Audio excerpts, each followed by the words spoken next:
Oi, turma.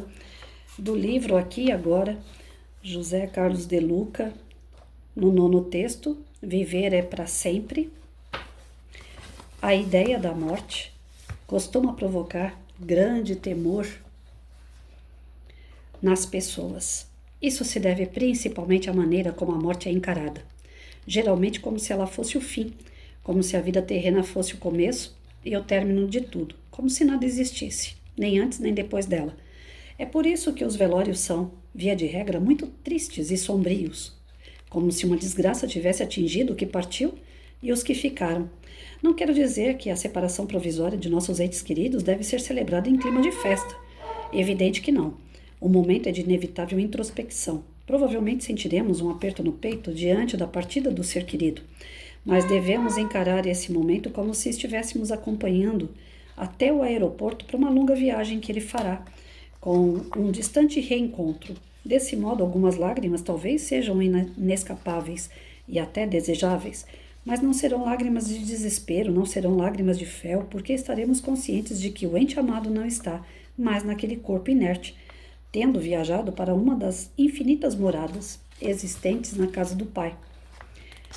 Como nos assegurou Jesus, sabemos que o ser querido se desprendeu da matéria, sobrevive a ela e continua sua trajetória na vida imortal.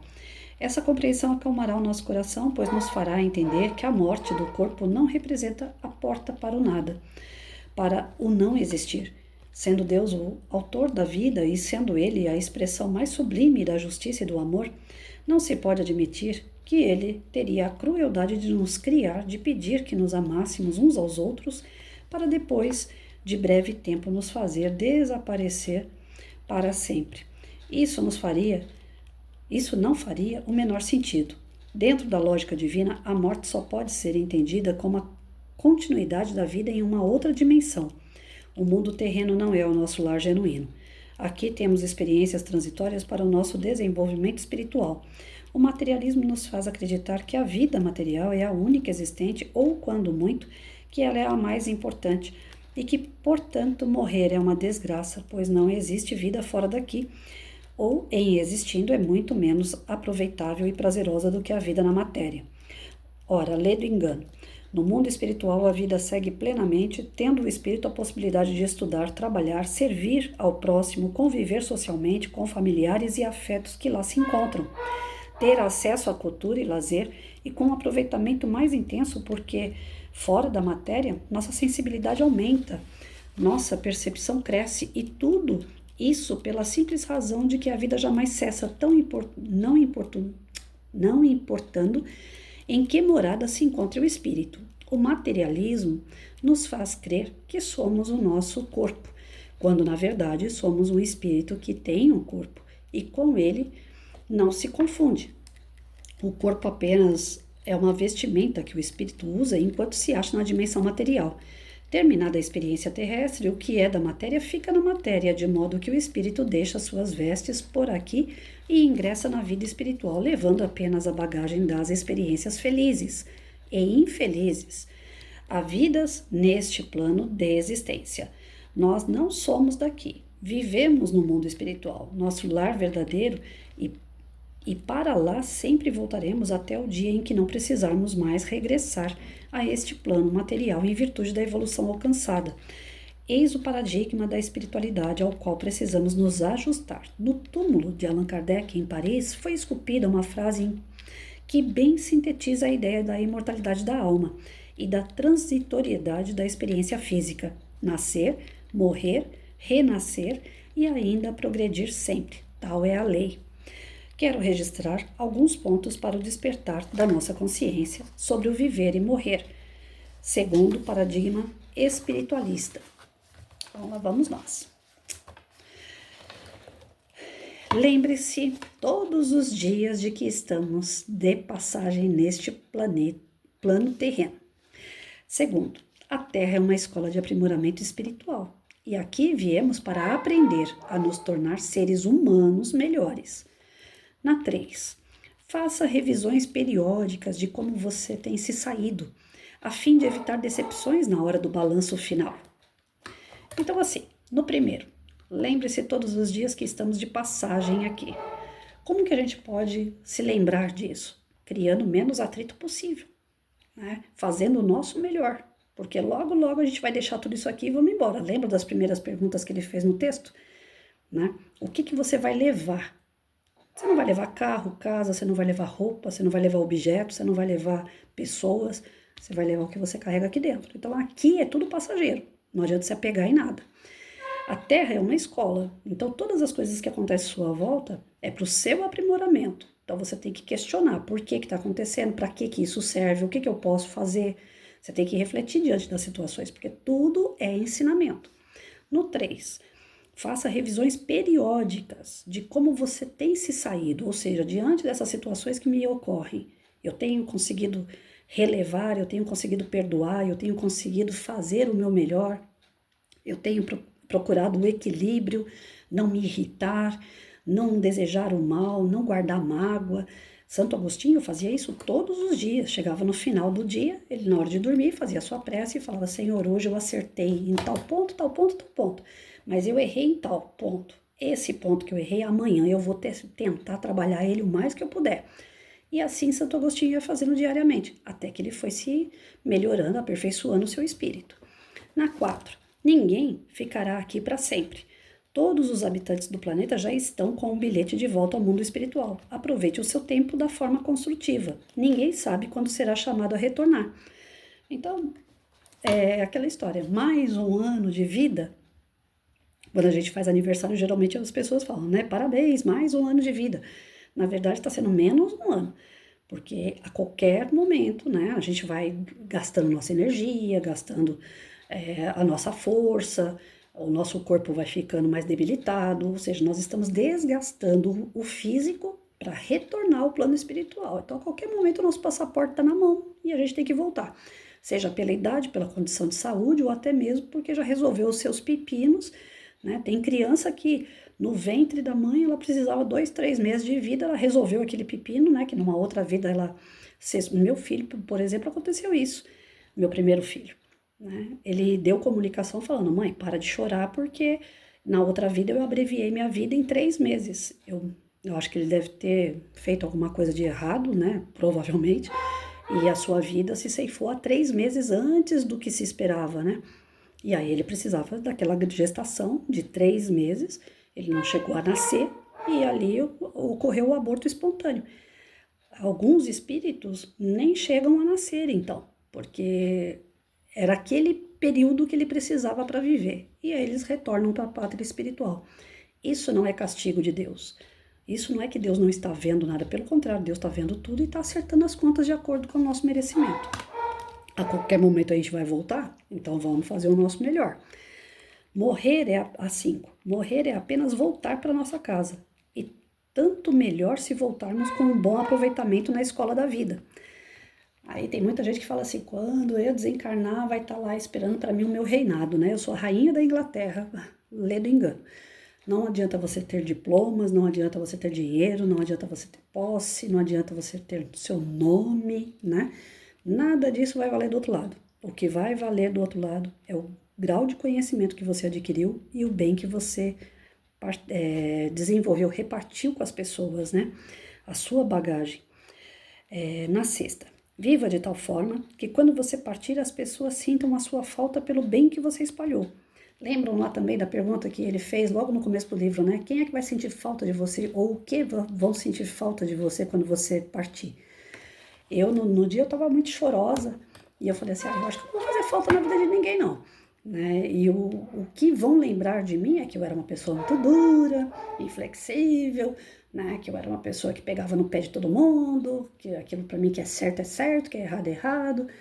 Porém, aqueles que estão me acompanhando de 3 anos para cá vão cair do burro, né? Porque a Patrícia está melhorando nesse sentido.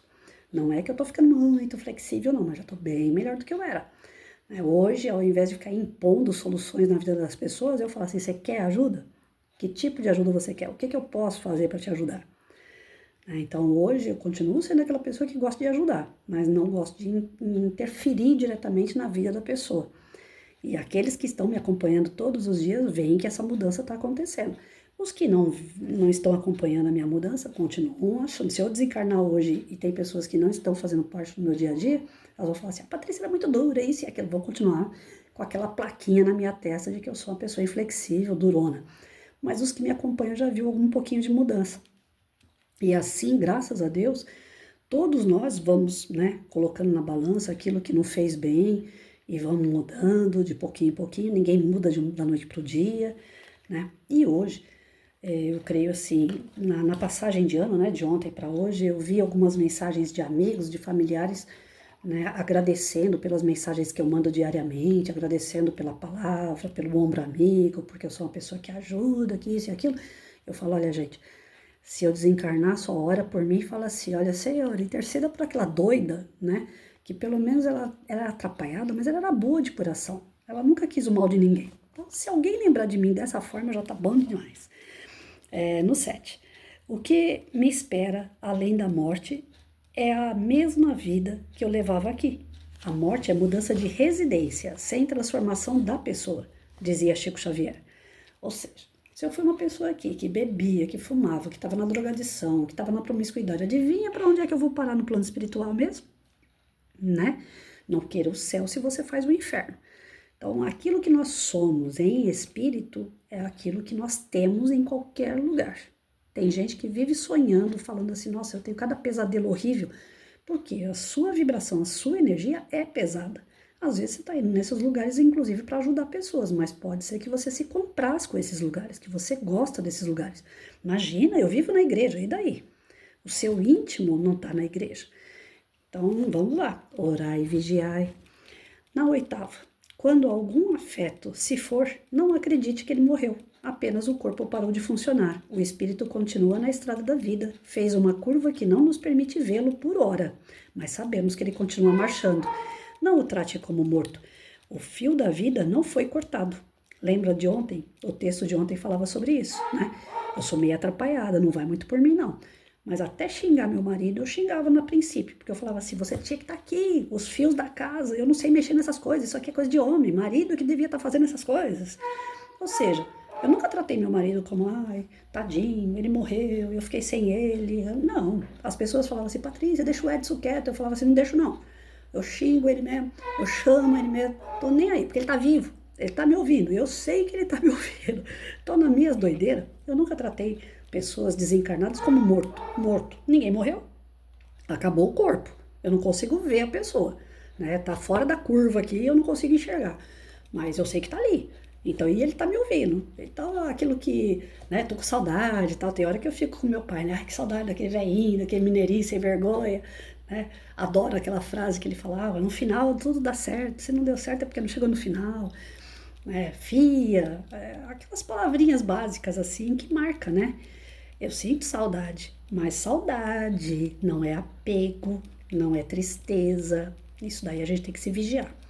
Na 9ª, se você estiver em algum velório, mantenha-se em clima de respeito e oração. Evite conversas fúteis, colabore para um ambiente de paz e reconforto ao ente querido que partiu. Transmita-lhe pensamentos de bom ânimo, gratidão, perdão e afeto. Desnecessário dizer que qualquer tipo de julgamento sobre seus atos seria, no mínimo, grande falta de caridade. Então vamos lá, vamos combinar, né, gente? Tem gente que vai no velório para ficar falando mal do defunto. Pensa, o defunto é defunto só em corpo, ele tá vivo. Se ele tiver um pouquinho consciente, porque muitas das vezes a gente não tá, né? Se a gente olhar aquele Cartas de uma Morta do Chico Xavier, a mãe dele, ela fala que ela era um espírito bom e ela teve aqueles momentos de conflito no seu desencarne, né? Que ela pensava que ela estava sonhando, meio acordada, né? A cabeça fica meia zonza, você não sabe direito onde você está, o que está acontecendo. Pode ser que isso aconteça com a gente, pode ser que aconteça com um defunto da família, um amigo, pode ser que a gente fique revoltado, que a gente fique apegado à carne, a gente não sabe qual é a situação daquele espírito. Então, a gente chega num velório, se é para ir no velório, vá com respeito. Tem gente que... Eu teve um velório de uma mãe de uma amiga minha, na época era minha amiga, e tinha uma funcionária da escola, que era merendeira. Aí a amiga falou assim, olha gente, nós vamos fechar a escola e vai todo mundo lá pro velório da mãe da vice-diretora. Tá bom, todo mundo indo pro velório. Aí veio a merendeira de lá chorando, se acabando, né? Aí eu falei assim, por que você tá chorando? Ai, porque velório é tão triste, morrer a mãe da gente é tão triste, e não sei o quê. Eu falei, você conhecia a mãe da vice-diretora? Não. Eu falei, então por que você tá desse jeito? Né? Se pelo menos conhecesse a pessoa.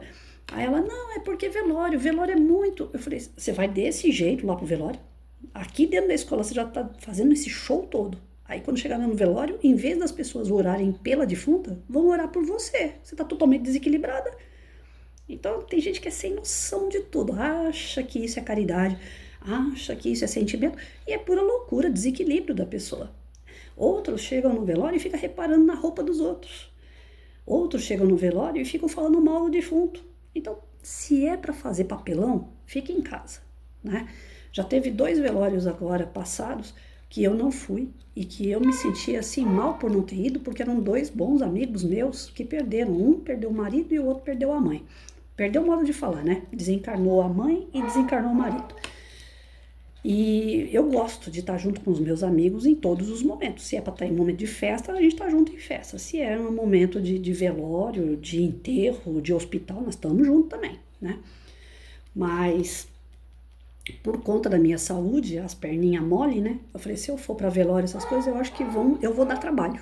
Porque eu vou ter que ficar agarrado em alguém para andar comigo.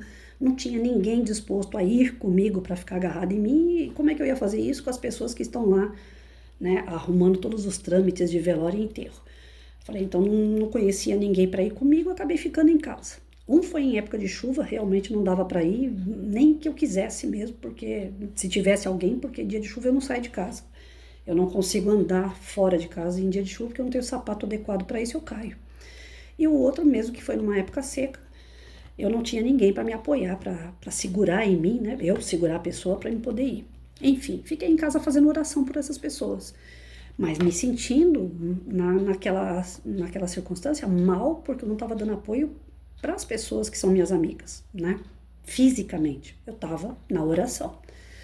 Algumas pessoas, né, foram para quê? Para fazer volume, né? Aí eu conversando com esses 2 amigos, eles falaram, tinha tanta gente lá no velório que eu não sei nem quem é que estava lá. Então, adiantou encher o velório se não sabe nem quem é que estava lá? Não teve o devido apoio, porque senão você saberia quem é que estava lá. Quem te deu um abraço, quem te deu uma palavra. Até antes de acontecer essas coisas comigo, de eu não conseguir andar, né, direito, eu consigo andar. Não posso falar que não consigo, senão Deus vai me dar um cascudo. Eu não consigo andar direito, né? Até antes disso acontecer, tudo que é velório que tinha, o pessoal me chamava, né? Aí aconteceu um fato, agora vocês vão dar risada. Aconteceu um fato, eu fui comprar uma camiseta para o meu filho na escola onde ele estudava. Cheguei lá para comprar a camiseta e eu tinha trabalhado nessa escola. Aí a vice-diretora falou para mim assim, Patrícia, morreu a mãe de um aluno seu. E ele é nosso inspetor aqui na escola e ele tá muito depressivo. Vamos lá no... Não, minto, não foi a mãe dele que eu fui no velório.